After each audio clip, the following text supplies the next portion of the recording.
आप देख रहे हैं आवाज इंडिया, देश की भरोसेमंद आवाज। मैं हूं पिंकी।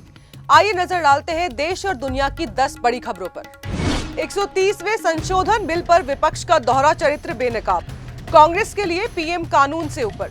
केंद्रीय गृह मंत्री अमित शाह ने लोकसभा में आज कहा है कि कांग्रेस का एजेंडा प्रधानमंत्री को कानून के दायरे से बाहर रखना है। उन्होंने 130वें संशोधन बिल को पेश करते हुए स्पष्ट किया है कि अब कोई भी जेल में रहते हुए संवैधानिक पदों पर रह नहीं सकेगा।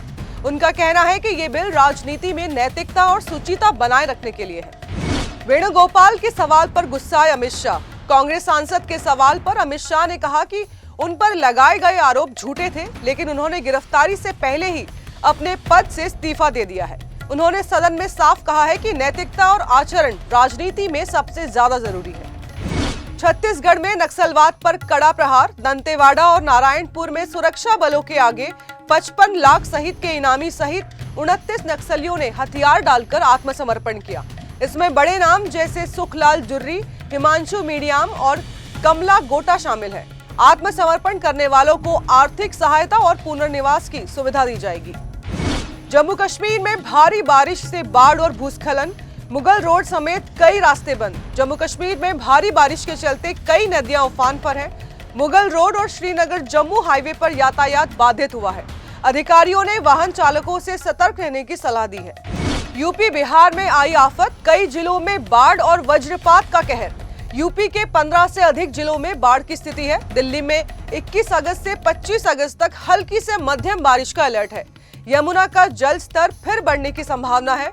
मौसम विभाग ने सतर्क रहने की हिदायत दी है। झारखंड में पीएलएफआई सुप्रीमो दिनेश गोप गिरफ्तार। ईडी ने मनी लॉन्ड्रिंग मामले में पीएलएफआई के प्रमुख दिनेश गोप को गिरफ्तार किया है। उनके खिलाफ हत्या, रंगदारी और गैर कानूनी गतिविधियों के गंभीर मामले दर्ज हैं। कोर्ट ने उन्हें 14 दिन की न्यायिक हिरासत में भेजा है। हेल्थ और लाइफ इंश्योरेंस प्रीमियम में जीएसटी में राहत। बिहार के उप मुख्यमंत्री सम्राट चौधरी ने कहा कि जीएसटी काउंसलिंग हेल्थ और लाइफ इंश्योरेंस प्रीमियम पर जीएसटी खत्म करने का प्रस्ताव ले सकती है। इससे सीनियर सिटीजन सहित आम नागरिकों को बड़ा आर्थिक लाभ मिलेगा।